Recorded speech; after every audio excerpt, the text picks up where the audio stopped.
Hello, Dr. Waymeyer and Trent.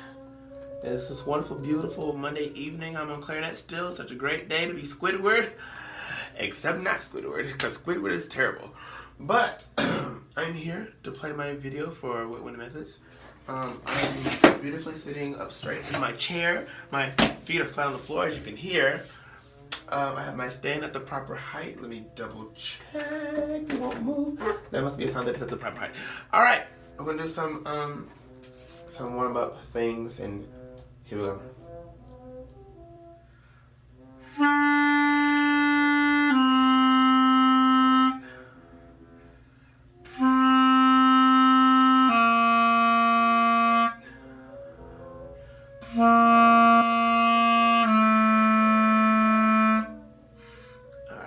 I just played chromatically down the scale there.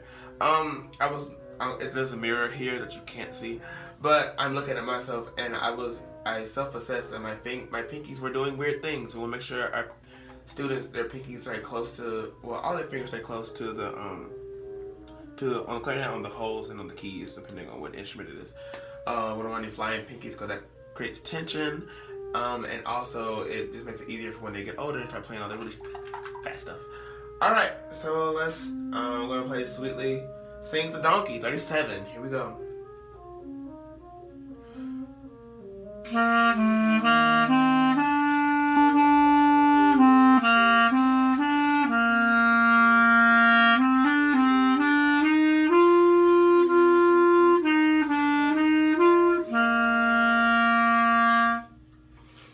Alright, so try to play musically and push through the long notes and not just sit on them.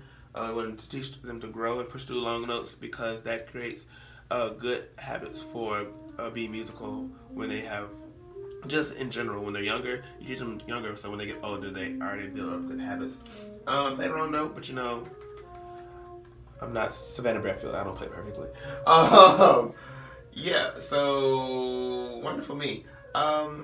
Next, I will play. What did I say I was going to play? Let's play Mary Ann, why not? Actually, trying to play. Let's play Mark Time.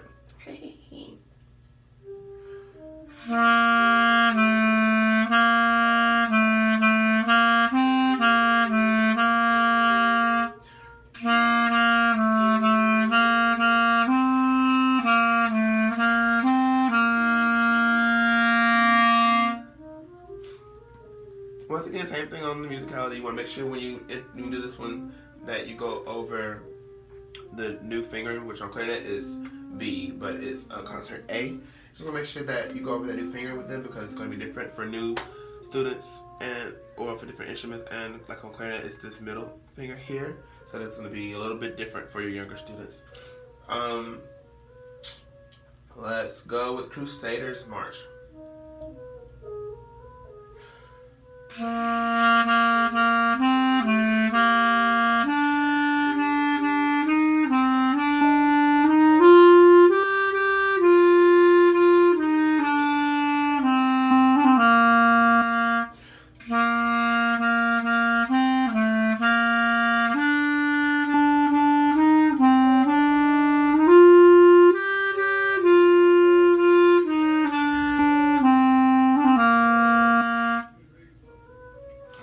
One thing I did that time that I had not been doing before is I freeze at the end. You want to make sure they freeze at the end so that you can properly assess the ending of that last note. And also it builds up good habits so they just don't just go. That's bad. And we'll make sure that the last note is important. It should be important to us as music educators, but we also need to try our best to make it important to them, because the beginning of notes are just as important as the ending of notes. Also, I just kind of, going from the E to the open G, my fingers don't want to do that, but I try to make up with a little flair at the end. Okay, before I do Jingle Bells, I'm going to do School Song, just because it's stuck in my head from earlier when we played it in class, so here we go. Hopefully I don't mess this up.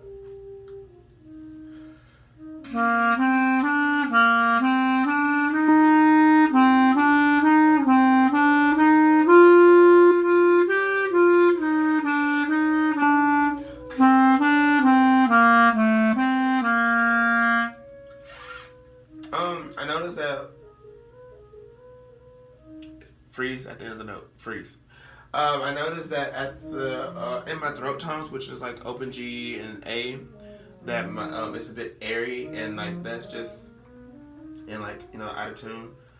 But like, I think that's just because of the throat tone. So we should begin talking to your students about shading, which is just adding these fingers in the left hand to like bring down the pitch and make it sound fuller and rounder and not thin.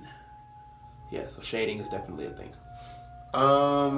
Next I'll play Jingle Bells. I don't even know which line I want to play. I'll do the top line, why not? Alright.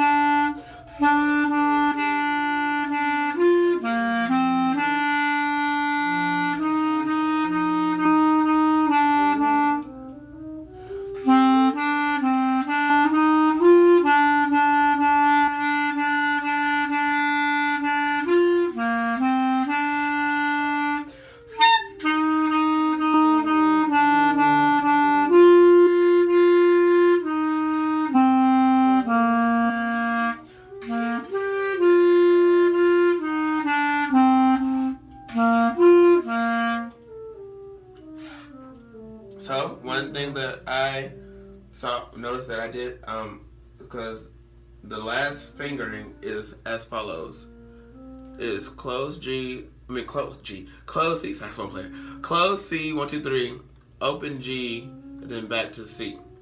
And so what I did was I did this, which means that when I came back to the closed C, my fingers didn't hit the holes exactly. So I make sure to stress to your younger students that it's very important to keep those fingers very close, like that. They are moving it, but it's very, very subtle. Yeah.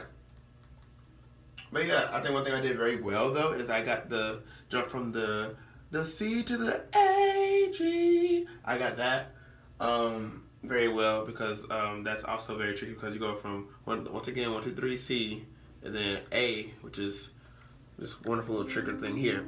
So I got that really well because usually I will squeak on that, but this time I did not, so yay me. Alright, to close out this wonderful video, I'm going to play Yankee Doodle. I'm going to do my best not to mess up, so go me.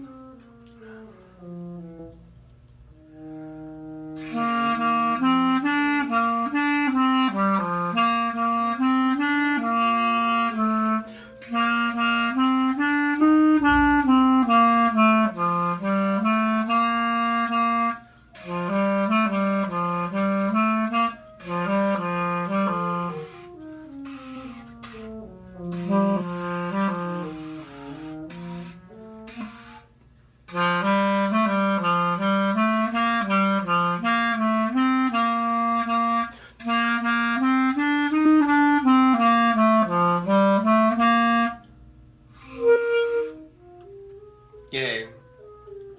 I played that today in class early too, Dr. Whitmer. You probably remember that. But I actually asked my fellow clarinet friend, gosh, what is her name? Names are hard right now. Michaela McLaurin. I was like, I need to play the upper C, so I know this C. And she taught me the finger to the high C.